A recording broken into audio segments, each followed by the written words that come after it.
Hello Earthlings, you're listening to the Environment and Science podcast, The Earth Show. Hello and welcome to The Earth Show with me, Elysia. This is the show where we talk about all things environment, science and sustainability related, from the biggest issues across our globe to what's going on right here in our local community.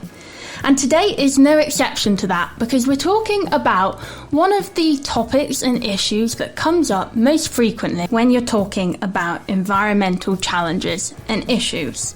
And that's because we're talking about plastic and single-use plastic. And I'm very happy to say that I am joined by Radio Alti royalty himself today. Mr. Peter Scotson is in the house.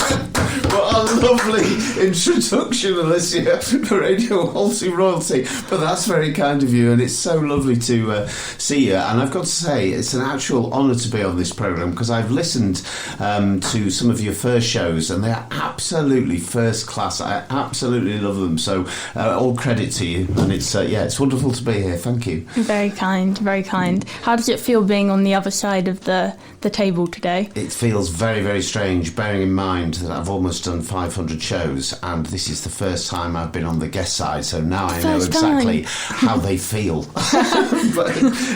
Strange, but it's great to be here. Now, I should say, obviously, previous weeks we've had different guests on. Some have been experts in their field, some have had a particular interest. Peter is somebody who has a particular maybe strong opinions about the topic today, which is plastics, which is why I wanted to have him on today. Is that correct, Peter? Yeah, it's absolutely correct, Elysia. And I've always looked at single-use plastics really from their very inception. Now, although they were invented many, many years ago, and I remember seeing a film, I think it was Saving Private Ryan, and as they came off the boats on D-Day, I saw that they had plastic coverings on their rifles. And I thought, surely there is something wrong about that, because plastic hadn't been invented by then, but it had. It actually been invented the early parts of the 20th century, I think. Yeah. But what I saw, especially during the 1970s and the early 1980s, I saw single-use plastics, especially the supermarkets. I think single-use carrier bags had been invented. And I remember thinking at that time, OK, this is very convenient, but how on earth is this going to be used again? How is it going to be disposed of? And it just stayed at the back of my mind. I always thought, especially with supermarket carrier bags, why aren't we reusing and being responsible with plastic? And I always thought, especially with the supermarket issue, that was an irresponsible use of plastic with the disposable nature. Week in, week out, get a plastic carrier bag. They were free at the time, and just dispose of them. And it's only in recent years, I think in the last 10 years, that you've actually ended up having to pay for them. And you see many people now with the longer lasting carrier bags, which can obviously be used time and time again. Yeah, no, that's exactly right. I think it only has come to the forefront of people's minds in more recent times, because, I remember you just used to go to the shops, you never used to think about the reusable bags, really. Everyone had maybe one or two back at home, which maybe they took on holiday or something, but people just, you would just pick up the plastic bags. I remember doing bag packing in the supermarkets, and they just, slap a wad on the side, and, they were just free for all. Yeah. You didn't have to pay for them, and it hasn't been a topic that I think people have necessarily realised about till recently, which is probably something that's in common with lots of environmental issues, that we don't realise they're a problem till they kind of spring up on us and become very apparent. And I will talk to Peter in just a moment. He's obviously got lots of interesting insight for us as somebody who obviously has a particular interest, or I don't know if interest is the right word, but particularly cares about plastic use. Yes, is probably a better way to describe it.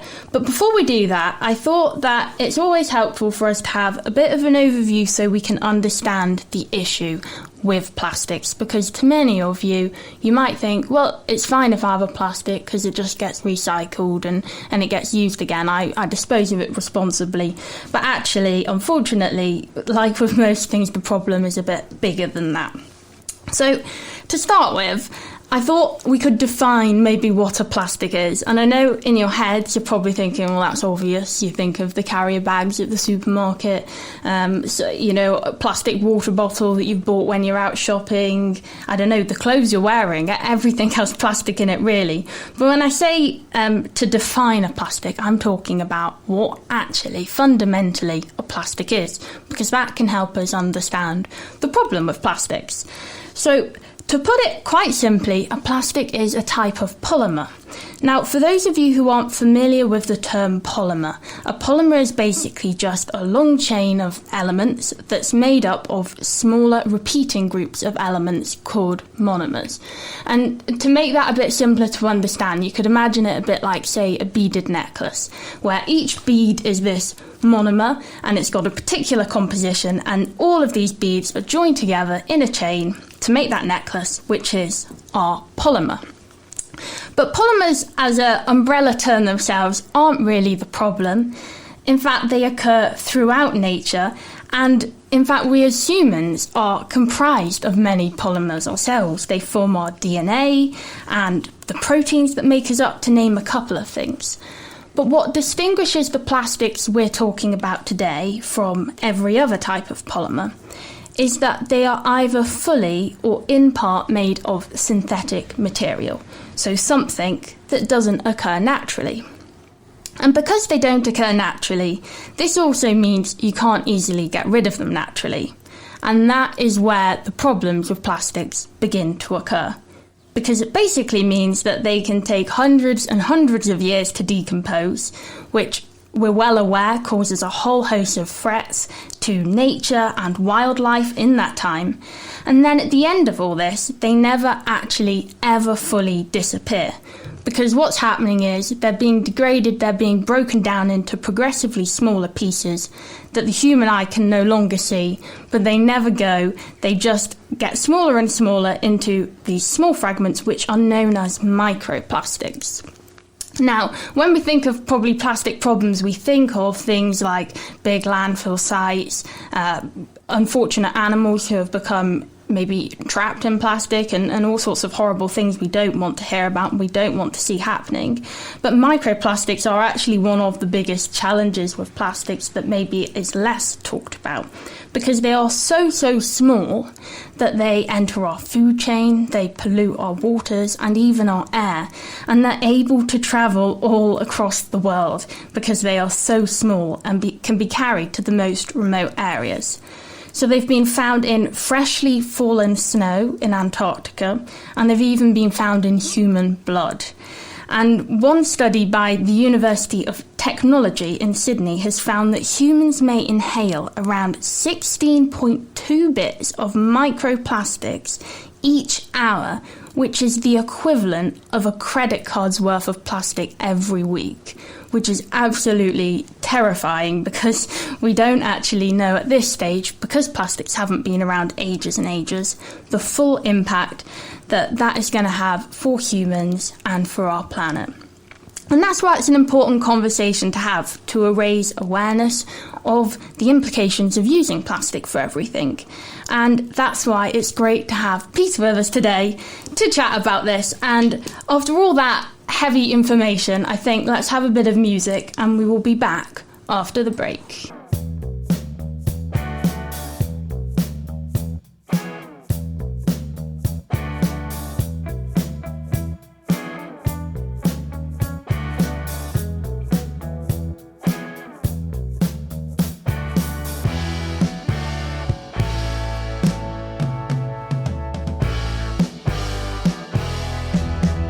Welcome back to the Earth Show with me, Elysia. Before the break, we introduced what we're talking about today. Today's show is on plastics and single-use plastics, and we're joined by the wonderful Peter from Pastries in the Morning today, who is particularly interested and cares quite a lot about plastics, so is our expert guest, should I say, for today.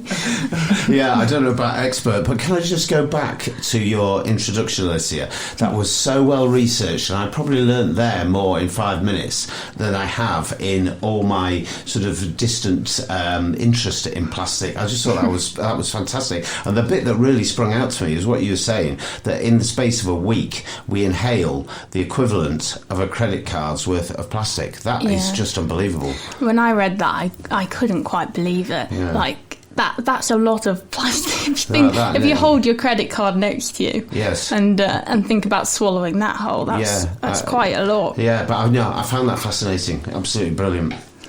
Well, I'm glad that it gave us a bit of an overview, and we maybe have some perspective, I guess, about the extent of plastics. And microplastics, something you've really heard about before, Peter.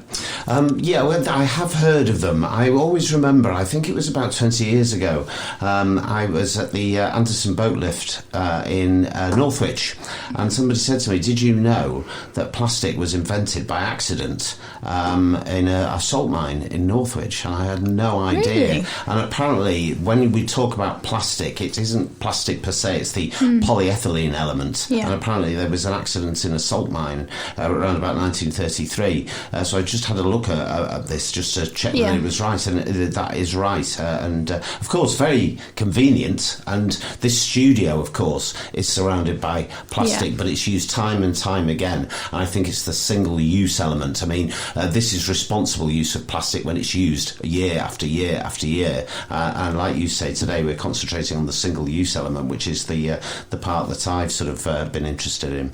Yeah, so I think you've brought some special guests with you today, haven't you, Peter, to demonstrate the extent of single-use plastics in our daily lives, because we might not realise how much we actually use this kind of throwaway plastic. Yeah, absolutely. So one of the kind sponsors of Pastries in the Morning is Premier Foods, and as part of the sponsorship deal, they provide water. Right. And they give me a crate of water every single week for the guest. Now, it is very convenient in the fact that if you spilt it, it wouldn't be like a cup and there would be a little bit of water on the table. But it's nice for the guests to get a nice, shiny new bottle. Yeah. And I really appreciate them sponsoring the show and sort of giving us this. But again, in terms of single-use plastics, I think these water bottles are absolutely dreadful for the environment. I would imagine they're very difficult to recycle. And how many people do you see with these bottles in their hand? Now, I notice you have come into the studio quite a few times now, and every single time you bring in a metal bottle. Yes. Now, you just refill that from the tap, and that is used time again, and also it's metal and easily recyclable. But this is one of the most insidious things, I think. Very convenient, but again, it sort of replicates the throwaway society. And I was also having a yoghurt yesterday, single-use plastic. I love my yoghurts, and that's another demonstration of it. Yogurts is one of the things that always bugs me at the supermarket, because it's very hard to get. I mean, obviously all yogurt pots are plastic, but there's a difference between plastics that are recyclable and plastics that are not recyclable too. And yogurts, it's so hard. I always try and go for a fully recyclable package where I can. You can just never find a yogurt that's fully recyclable, because that film on the top is never fully recyclable. You have to throw it. Yeah, it's always that part. But I found actually some statistics about the amount of plastic that's used in the UK for us to put it into a bit of perspective. So I've got here that nearly 100 billion pieces of plastic are thrown away every year by UK households, and of which only 12% of this is recycled. And that is because of a multitude of things. So part of it is not being recycled because we're just not disposing of it properly. We maybe don't know. Maybe there isn't the right bin available. Part of it is because maybe we put something that can't be recycled in with something that can be recycled, and that means that maybe they don't have the infrastructure at the sorting facility to separate it, so all of the stuff has to go into landfill. But another part of that is because in the UK we just aren't actually good enough at recycling. We have a lot more recyclable plastic than 12%, but it gets shipped away to different countries in the world who are supposedly dealing with the plastic, but it doesn't get dealt with there. So even when we are buying recyclable plastic in the UK, it is quite a problem, because it's not even all being recycled when we want it to be. And if you think about that, if that's only 12% that's being recycled, that means 88% of our plastic is going into a bin, ending up in a big pile in landfill. maybe ending up in our seas or being burnt, which releases loads of toxins that we don't want into our atmosphere too. So it's not really that good a statistic and that good a face for the UK and our plastic consumption, I don't think. Yeah, I saw a report actually regarding single-use plastics being shipped overseas, and what they did, they put microchips in all these various plastics, and they were said, right, okay, we'll take them and we'll recycle them. Yeah.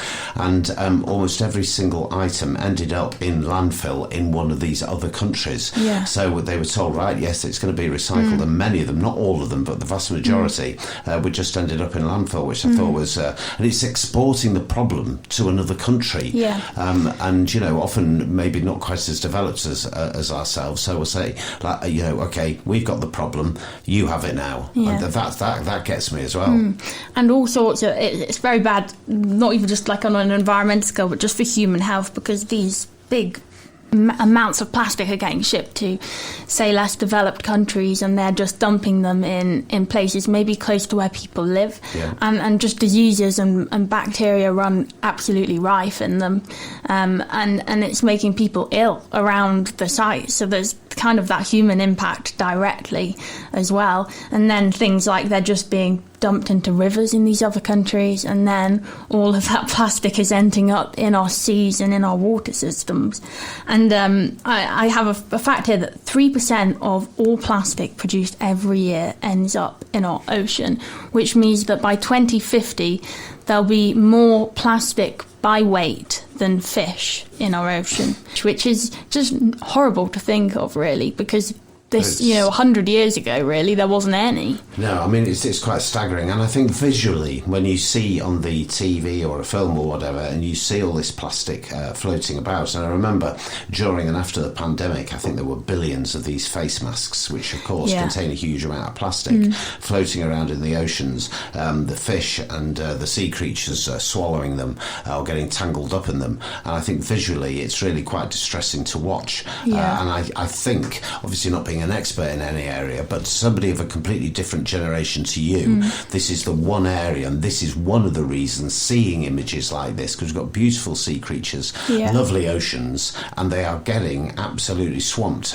with all this plastic. Can I just ask you a quick question, Elysia? You know, with something like the water bottles that I've got in my hand, these new water bottles, is this easily recyclable? So you're talking about the yoghurt pot not being recycled. It's difficult to recycle that, to do with the film. Yeah, it's the film on the top. So if you take the film off the outside of one of these water bottles, and of course there are many providers available, are these easy to recycle? Generally, I mean, I don't want to say as a blanket, statement that all can be recycled, but generally plastic bottles, like those single-use ones that you're holding, can be recycled. But one thing that I did read about recycling, which I didn't really realise, I think maybe some of us are aware that when you recycle a bottle or any type of plastic and you form a new product, every time you do that, the plastic essentially just becomes the worst quality because of the process it's going through to melt it down, and they're adding stuff. Perhaps if it's got colour in, they're taking the colour out or adding colour.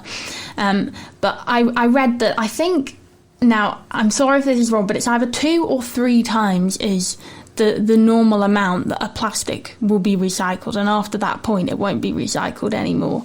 So say you have that plastic bottle, it gets recycled once, it gets recycled twice, it gets recycled a third time, someone drinks from it, it goes in the bin, and then it ends up in landfill. So even when we're recycling, it's just kind of almost, what the article was saying was delaying it going to landfill as opposed to stopping it ever going to landfill. Yeah. Obviously, it's still better to recycle, but recycling is a really energy-intensive process because we're melting things that requires heat and different processing to deal with what plastic we have and converting it into a new product.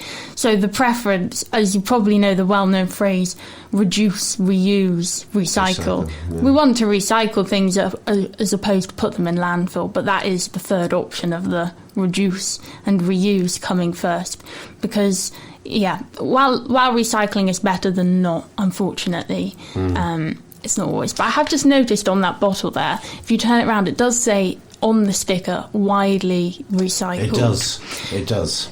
So normally I think they do have quite clear labels on things which tell you if you can recycle something or not. Like I said before, if you put something not recyclable in with recyclables, that can risk everything basically going to landfill, as opposed to them taking it out. Because it contaminates it. It's because it's not. Yeah, it's because it can't be recycled in the same way. So I mean, it could damage equipment because it's not designed to deal with those things. Because some plastics, as we've been talking then, are recyclable and some plastics aren't, and that's because you kind of have two types of plastic, one that's called a thermoset and one that's called a thermosoftening. And the thermosoftening ones are the ones that basically they can be melted down, they can be remolded, and those ones can be recycled. But the thermosets are these incredibly hard ones, and we can't unfortunately recycle them. Do you know what? This is the best school day ever.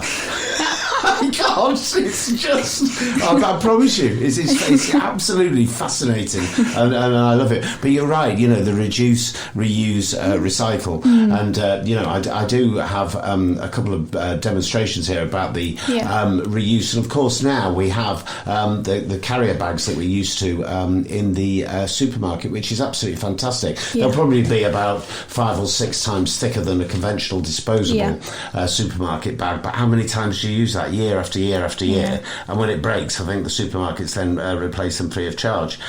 So again, that's the reuse side of it. It's going from one side to the other, because we are surrounded by plastic, and whether we like it or not, we do use this on a daily basis. And I think it's just looking at the responsible way of using it. Is the disposable water bottle a responsible way of using plastic? I would suggest not. Is having a carrier bag which is going to be used week after week, month after month, year after year, a responsible use? I would suggest yes. Yeah, exactly. Obviously, in some situations, plastic bottles are unavoidable. You might have to buy a plastic single-use kind of bottle from the shop for whatever reason, but obviously we can use our reusable ones, and they are always preferable. But I think when we see those images, perhaps, I don't know if anyone's ever seen one of washed up plastic on a beach, or a very filled water system, I don't know, it's river depressing. Or something. You see a lot of plastic in them, and you notice a lot of plastic bottles, because I think they are one of the main single-use items that are very frequently used. And I have a statistic here, because I love this part. I love the statistics. Go on, keep them going, because this is fascinating for me. Absolutely fascinating. So it's about the plastic production in the world. So basically, the article that I read said that 20 companies across the world are responsible for 50% of the plastic waste worldwide, and 100 are behind 90%. And when people have analysed this waste across the world, Coca-Cola was named as the world's worst polluter, and it was up there with the likes of Nestle, Unilever, PepsiCo and Mondelez International, to name a few. Now, this is the statistic which I find absolutely crazy. So Coca-Cola actually sell 100 billion plastic bottles every year, and that equates to 200,000 bottles a minute. So they are producing 200,000 single-use, maybe we'll use them more than once, we refill them once, but they're producing 200,000 plastic bottles a minute. And if you think in the UK only 12% of these are being recycled, that's not a good figure. In fact, the water bottle that I have in my hand, the single-use water bottle, does happen to be from one of those companies, from Nestle. And it also goes back to, actually, when you're running a business, they always say 10% of the people cause 90% of the problems. So it's a statistic very much like that. But I knew that the figures were going to be huge as soon as you started to talk there. But did you say 200,000 bottles per minute? From Coca-Cola alone. Wow. Just wow. I mean, that's just enormous. It's mind-blowing, really, isn't it? And it's it is. It's huge corporations. I mean, I'd like to know, what the answer to this. Can I just give you, for what it's worth, my answer to this? What went spectacularly wrong with the glass bottle side of it. So let's say in the 1970s, when we started going abroad, and I remember sitting around the pools there, and you were served glass bottles of Coca-Cola. And when I was young, the glass bottles used to get recycled. There used to be somebody coming around who always used to refer to him as the Corona Man, and you got, let's say, a penny back on each bottle that went back, but it was all glass. The milk got delivered in glass bottles. And some people of our generation say, right, okay, this is all very well, but actually it's the younger generation now who are using this. Now, that's fair enough, but it's our generation who invented and perfected this type of stuff. So it's no use in one generation saying to the other, oh yeah, you know, it's now your generation that uses the plastic bottles. That's fine to say that, but it's our generation that invented the thing. That's my argument. Yeah, I think it's a bit of, it's like a chicken and an egg thing, you know, who's responsible, and we're all partly responsible, aren't we? Is the reality, and it's very easy because plastic is an incredibly convenient thing. You know, you just wrap something in plastic and hey presto, you're done. You pick something off the shelf, it stays fresh for longer. It's no wonder they became so popular so quickly. It's laziness, convenience, and the instant nature of it. I'm a bit thirsty, grab a bottle.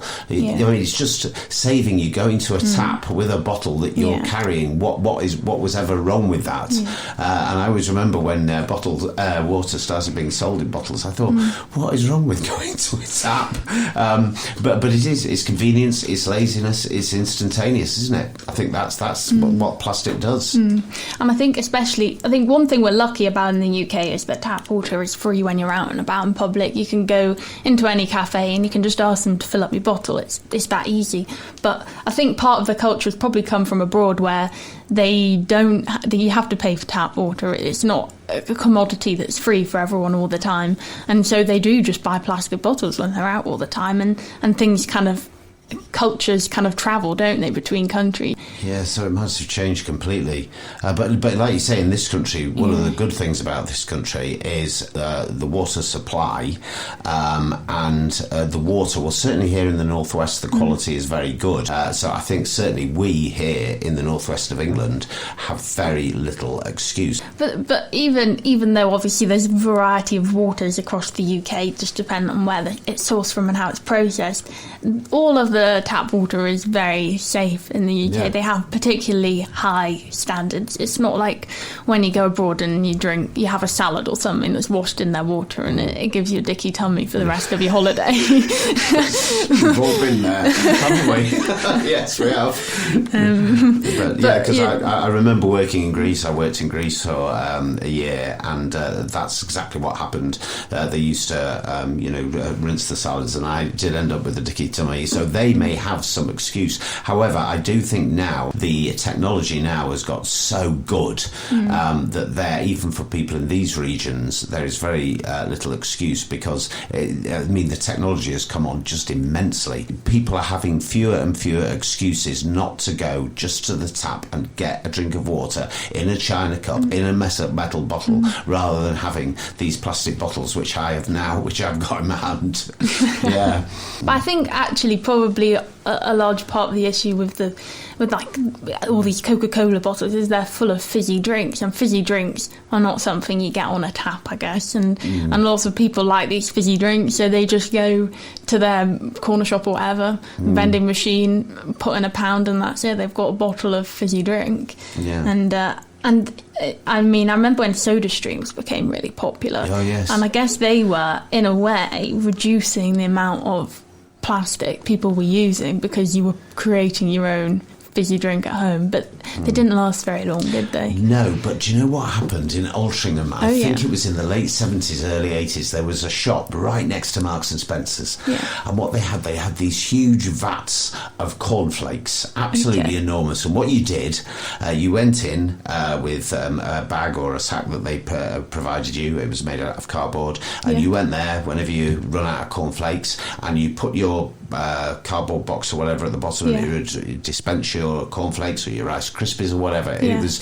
well ahead of its time, but it failed.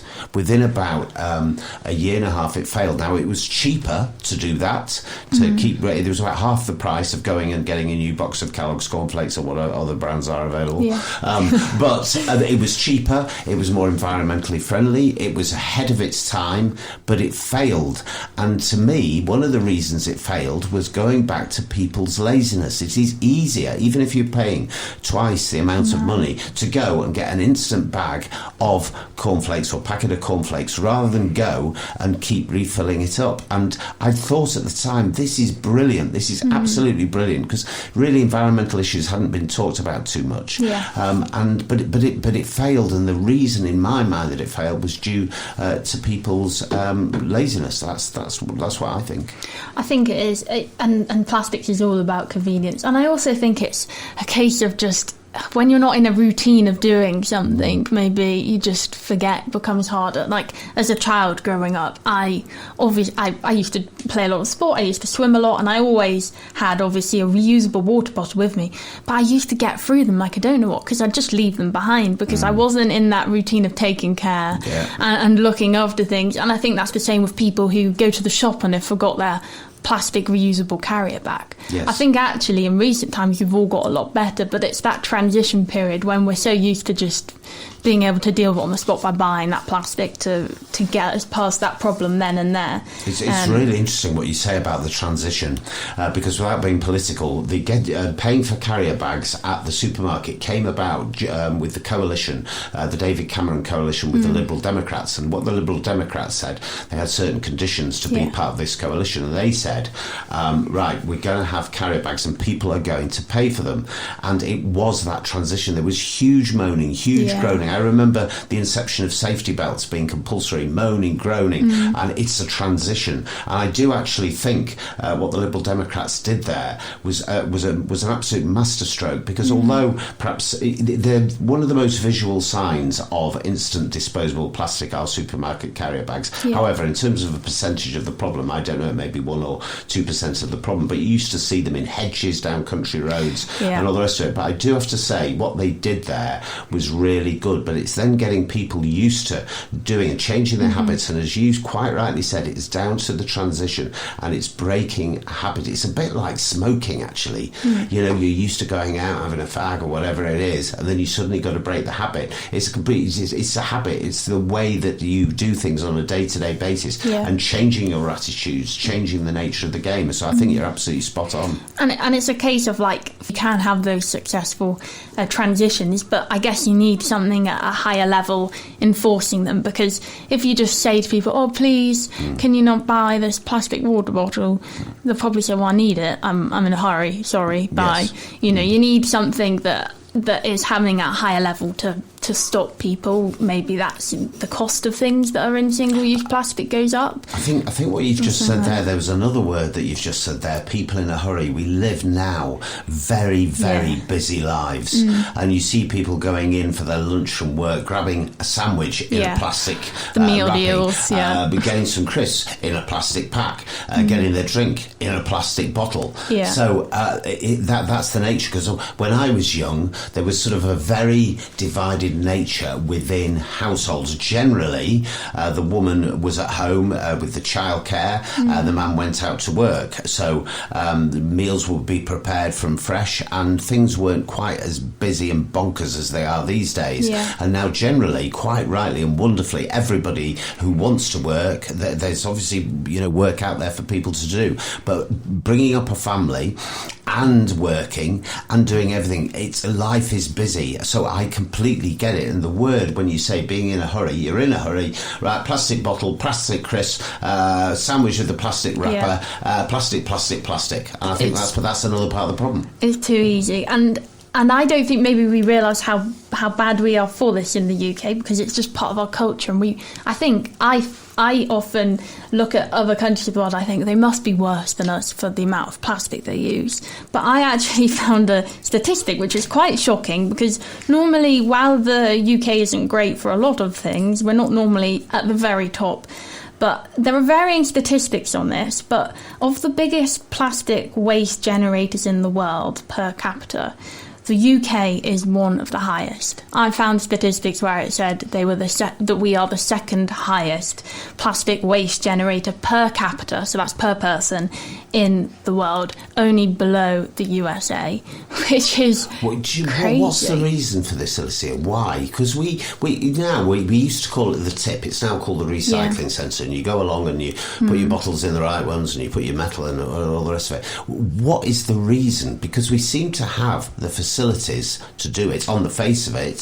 So, what do you think is the reason for this? I just think, I can't speak for other people, obviously, but I think it's just that we're in this culture of, and I think we also maybe associate plastic with cleanliness a lot. Yes. So we go to the shops and everything is wrapped in plastic. Now, obviously I wasn't alive 50 odd years ago, but as far as I'm aware anyway, there was a lot less. Like, you wouldn't find all your carrots always wrapped in plastic, or even a bag of bananas wouldn't be wrapped in plastic. They're not wrapped in plastic now always, but every single fruit and veg in a supermarket, you can find some not in plastic, but you can find a lot in plastic. And when people go around the shop, they think, I don't know what they think, maybe someone's touched those loose carrots, I'll buy the bag of carrots, or they're already together for me. Whereas when you probably go to other countries of the world where they have a lot more maybe market stores selling things and traditional greengrocers like we used to have in the UK, people are not buying everything in plastic. Whereas in the UK, it seems to be almost everything you think of comes in plastic.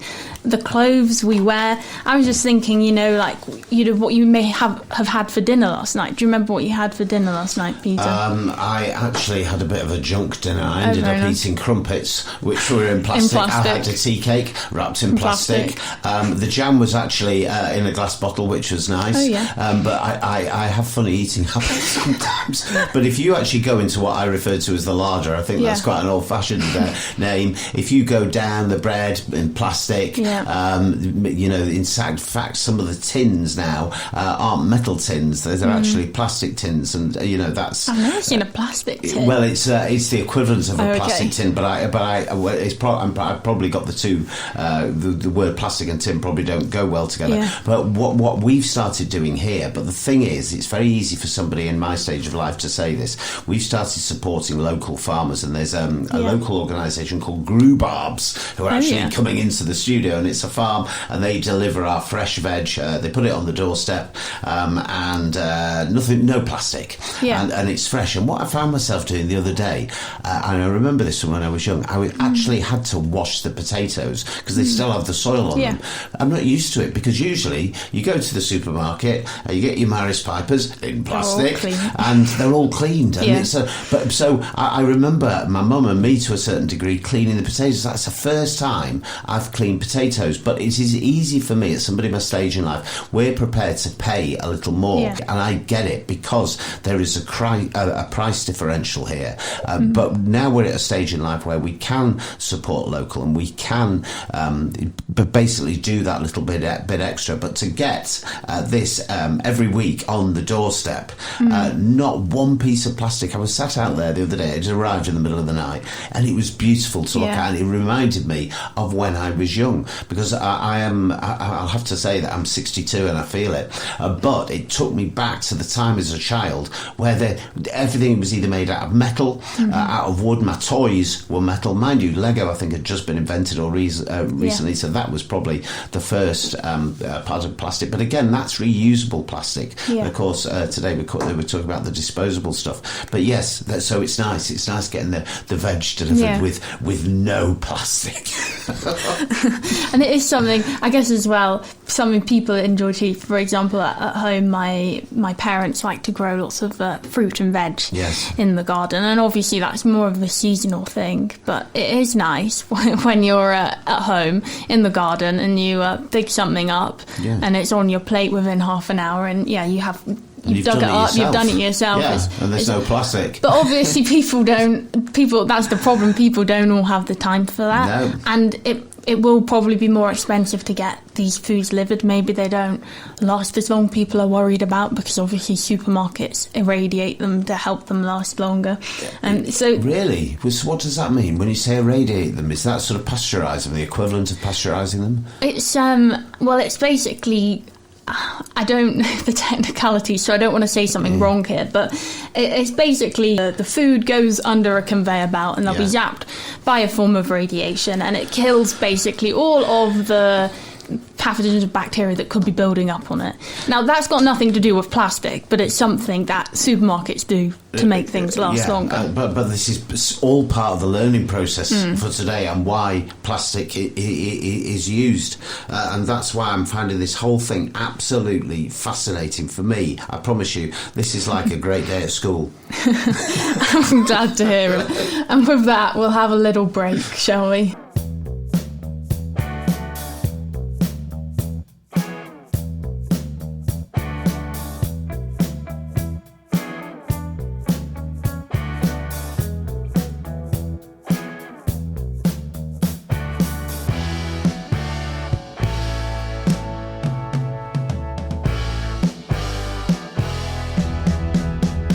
Hello and welcome back to the Earth Show with me, Elysia, and Peter from Pastries in the Morning. We've talked a lot there about, we've just had a nice chat, haven't we, Peter, about all the different kinds of plastics we use and how to think about maybe why we use them. In the break there, Peter had to run out quickly to show me this plastic tin he was just talking about. Which turns out, actually, to be a pot noodle, and I mistook it for a tin. And, of course, tin and plastic don't go together, really. But anyway, the other one was a cylindrical, it's a cylinder, Twiglets, which is a plastic top, a plastic film around the side. So I think that's what I was referring to as my plastic tin. But actually, one thing, and I've always looked at, actually, in my kitchen cupboard, because I've only just come out of there, and I've shown you this before, and this is, I suppose it's a bit like a square. It's a square plastic plate that I got from IKEA. I think it was between 15 and 20 years ago. Now, in terms of its thickness, it is probably about 10 times thicker than the plastic on a disposable bottle that we've been talking about, the water bottles. Now, this to me is a really responsible use of plastic. I have used it for 15, 20 years, and I know it perhaps maybe seem a bit scatty, but that to me, you've used it time after time after time. The one thing that has occurred to me, though, Elysia, with you saying that we eat about a credit card worth of plastic, was it in a year? Within a week. A week. So, this is one study, obviously. Right, so there'll be other studies. Well, let's take that as that's probably about right. How much plastic? Because obviously it's got knife marks on the plastic plate. How much plastic have I consumed from actually using that plate? So that's the only thing that's occurred to me. But I'm just in one hand, I've got what I consider to be a responsible use of plastic, and that's the plate. And in my other hand, I have the irresponsible use of plastic, which of course is the disposable water bottle. And these to me is what we've got to weigh up in life, the responsible use of plastic towards the irresponsible use of plastic. Yeah, and that's all about it, because plastic has actually obviously got good implementations too. There's lots of things like in medical care where it's really important and really useful. So it's not a case of us never using it, because obviously there's benefits of it. It's a case of us looking and thinking responsibly about what we use and how much use we're getting out of it, and if it's worth the impact, because 99% of our plastics are sourced from fossil fuels as well, which is another environmental issue, because we're wanting to reduce the amount of fossil fuels we're using. And especially with all these treaties going on at the moment in light of COP, where we're looking towards scaling down our use of fossil fuels, in a way that's a good thing for plastics, because hopefully it's going to push us towards alternative plastics made of natural materials, which don't have the same problems associated associated with them because we can actually get rid of them a lot easier. I have one final statistic, I think, for today. Actually, two. Actually, I wrote down a lot of statistics for the show, but I quite like these two, so I'll tell us these. So, firstly, 50% of all of the plastic in the world is produced for single-use purposes. So I guess if we all personally decided we were going to try and reduce just slightly the amount of single-use plastic we relied on for things like not taking our water bottle out with us, buying a meal deal every day, or whatever it is, actually that could be cut down quite a lot. And the other thing is that at the moment, plastic use is still continuing to increase. And obviously, when I've been talking to Peter today, we've been talking about how it has kind of boomed over the years. But in the past 13 years, half the plastic on Earth has been produced. So before then, and I picture in my head like the 70s as like a big plastic era and everything that was going on then, and everything was coming in tins and being all newfangled back then. But actually in the last 13 years, we've had 50% of the world's plastic being produced. So it's a bit of an exponential thing that definitely needs slowing down. That's another amazing statistic. Well, amazing is actually the wrong word. I'm sorry to say it's a depressing statistic, but yeah. Definitely. So anyway, as we near the end of the show, we've talked a lot about the issues surrounding plastics and how much they are infiltrated into our lives, how much we use them in everything we do, which poses the big question of what can we actually do about it? And, well, we as individuals, as me and Peter were talking about, there are small changes that we can make, like we can carry around with us a reusable water bottle, or we can use our reusable shopping bags at the supermarket, which I do think a lot of people have got a lot better about. And also there's other things, like when we go to the shops, we can have a look around and see, are there things that we are happy buying without plastic packaging, like can we buy loose fruit and veg or something? And also to look at when we do buy things, if we can't buy things without plastic, if we look on the packaging and see, is it something that actually can be recycled? Because at the end of the day, even though not all of our plastic is being recycled, it's still better for us to buy recyclable plastic, because the more that gets recycled of our plastic is always preferable.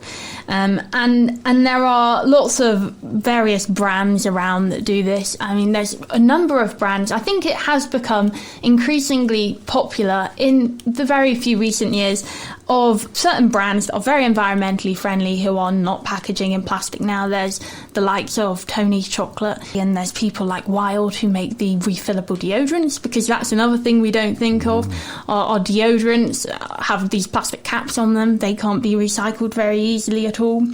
And there's lots of brands, and the more you start to look, the more you'll start to see. And also, when we as consumers, we do have quite a lot of power, in the sense that if we start using certain brands more, they will produce more, and other companies will either have to change their approach, or it will just give those other companies that are being more environmentally friendly, I guess, a chance to, take on more of the market, and so that we're having a smaller impact. But the reality is that it can be a lot more expensive sometimes, which is a big barrier for people who are not wanting to shop and use so much plastic.